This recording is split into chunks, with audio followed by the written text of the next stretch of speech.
Sastra sebagai sebuah produk pemikiran.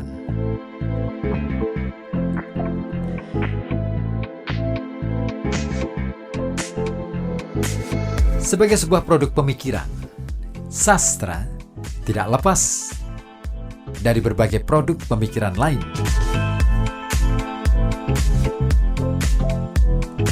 Dan dengan sendirinya, tidak lepas dari kerangka berpikir serta sikap hidup yang melahirkan berbagai produk pemikiran tersebut.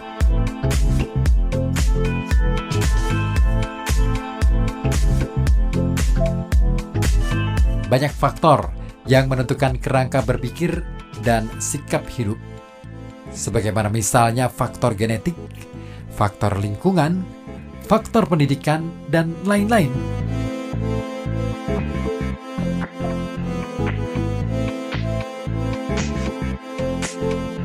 Dorongan untuk mengembara dan berdagang, sebagaimana yang nampak pada orang-orang Minang. Kecakapan berkesenian dan berwira swasta, sebagaimana yang nampak pada orang-orang Bali.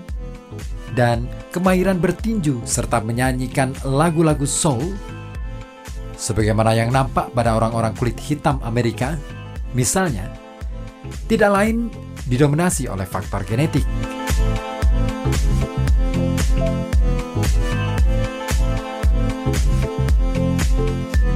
Kebiasaan berbahasa yang khas, sebagaimana yang nampak dalam bahasa Inggris orang-orang Singapura misalnya, dapat pula terjadi karena faktor lingkungan.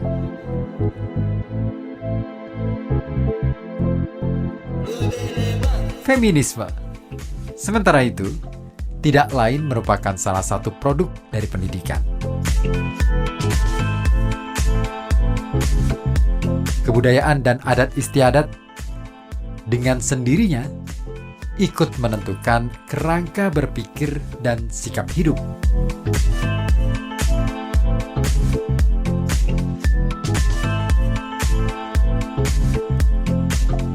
Kendati begitu, banyak faktor ikut menentukan kerangka berpikir dan sikap hidup.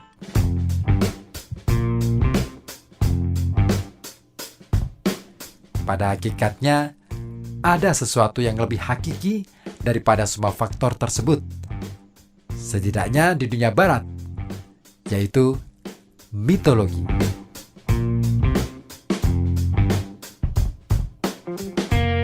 Dari mitologi, lahirlah berbagai fragmentarisasi mitologi, antara lain sastra.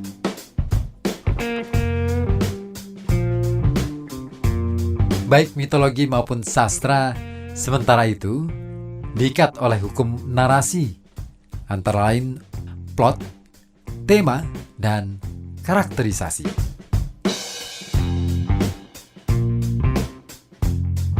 Dengan demikian, lahirlah dunia pemikiran melalui narasi.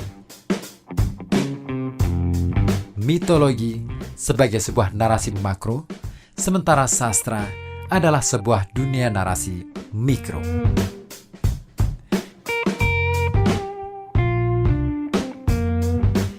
Sebagaimana halnya sastra, produk pemikiran lain pada hakikatnya adalah dunia mikro mitologi.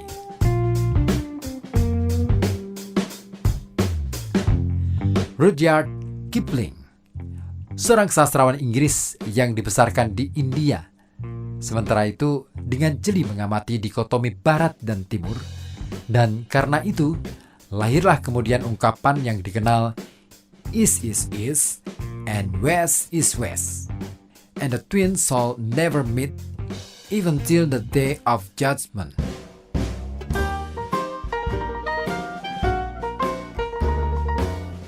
Beberapa tahun kemudian, pengarang Inggris lain, E.M. Forster, melalui novel A Passage to India, menggarisbawahi bahwa kendati manusia barat dan timur berkehendak untuk bersatu, alam tetap berkehendak barat adalah barat dan timur adalah timur.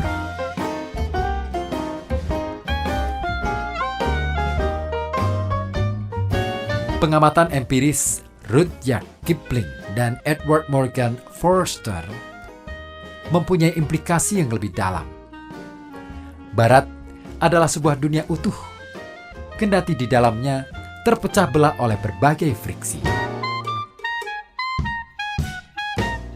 Sementara timur bukanlah sebuah dunia yang utuh, tapi terpecah-pecah. Ada lagi sebuah implikasi yang lebih hakiki. Barat adalah dunia yang disatukan oleh seperangkat mitologi, yaitu mitologi Yunani kuno, dan ditunjang oleh seperangkat pilar kebudayaan, yaitu Greco, Romano, Judeo, Kristio.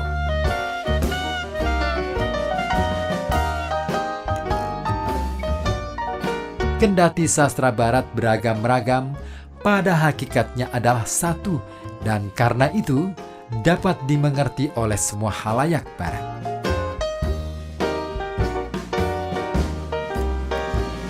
Alusi-alusi dari mitologi yang masuk ke dalam karya sastra dengan demikian sangat fungsional dalam memperkaya roh sastra itu, sebagaimana misal alusi-alusi mitologi dalam novel James Joyce Ulysses. Sastra Indonesia sebaliknya tercabik-cabik. Sebuah alusi dari sebuah kebudayaan setempat mungkin tidak akan sanggup berbicara kepada pembaca dari latar belakang kebudayaan lain.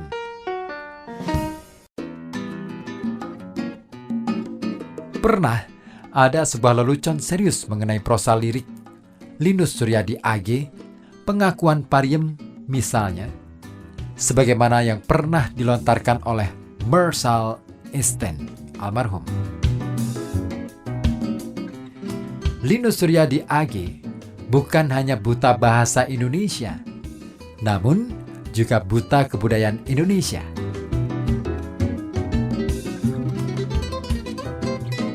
Lelucon terjadi bukan semata karena Linus Suryadi AG terlalu banyak mempergunakan struktur dan kosakata bahasa Jawa, namun juga, dan inilah yang penting, Linus Suryadi AG menyodorkan latar belakang kebudayaan Jawa yang tidak mungkin terserap oleh mereka yang kurang memahami kebudayaan Jawa.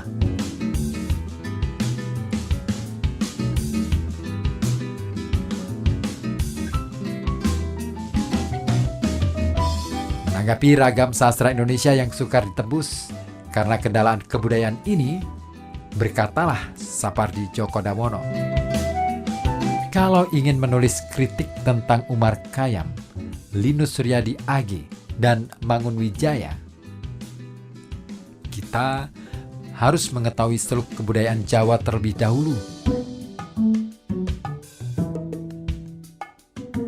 Demikian juga dengan mengetahui karya Aan Nafis, Khairul Harun, dan Wisran Hadi.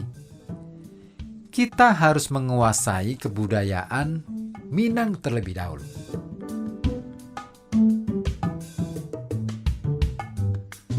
Itu dinyatakan dalam seminar antarbangsa pengajian kesusastraan Melayu penilaian kembali di University Brunei Darussalam tanggal 13 sampai 15 November 1997. Kendala semacam ini tentu saja juga ada dalam sastra Barat. Namun persoalannya tidak begitu pelik. Apa yang terjadi dalam sastra juga terjadi dalam kesenian, lepas dari masalah bahasa.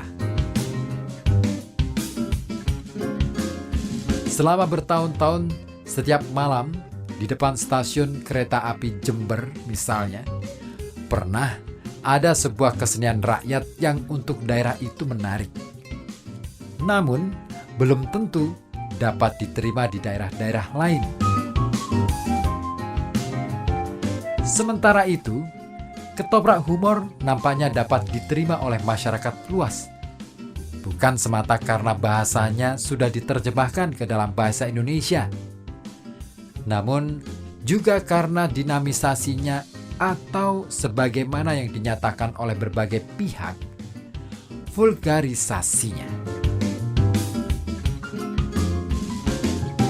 Wayang yang pada awalnya dianggap adiluhung ternyata diplesetkan dan dihumorkan yang kata berbagai pihak kasar dan tidak beradab.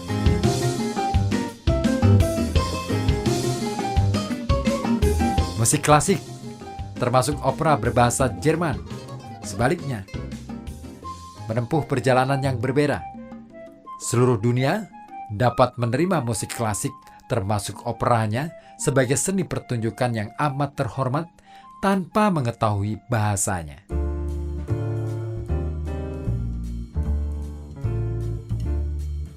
Seluruh dunia, di bawah bayang-bayang pengaruh Barat, disatukan oleh seperangkat mitologi, yaitu mitologi Yunani kuno.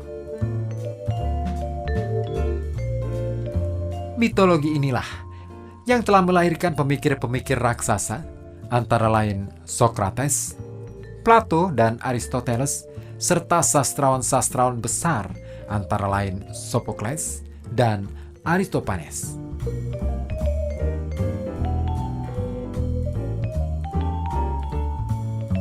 Psikologi Sigmund Freud dan Carl Gustav Jung, pemikir raksasa awal abad ke-20 yang pemikirannya sangat memperkaya studi sastra, juga tidak dapat lepas dari mitologi.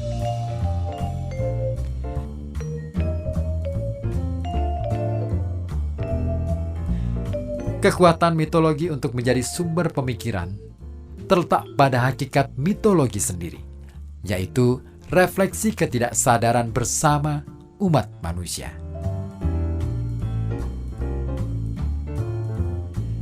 Umat manusia pada hakikatnya terkoyak dalam dua dunia, yaitu dunia kesadaran dan dunia ketidaksadaran.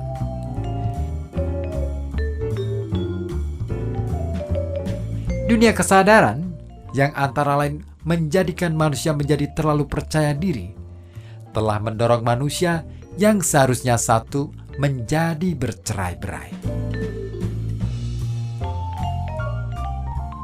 Sekian banyak perang terjadi misalnya, karena manusia terlalu percaya akan kemampuannya untuk memamerkan kekuatannya. Mitologi sebagai kepanjangan ketidaksadaran bersama umat manusia, sebaliknya, justru memberi kesadaran bahwa manusia sebetulnya lemah dan karena itu harus saling tergantung. Bukan hanya umat manusia, namun seluruh alam semesta dalam mitologi berada di luar kontrol manusia, sebab manusia hanyalah objek kekuatan-kekuatan lain yang berada di luar dirinya sendiri.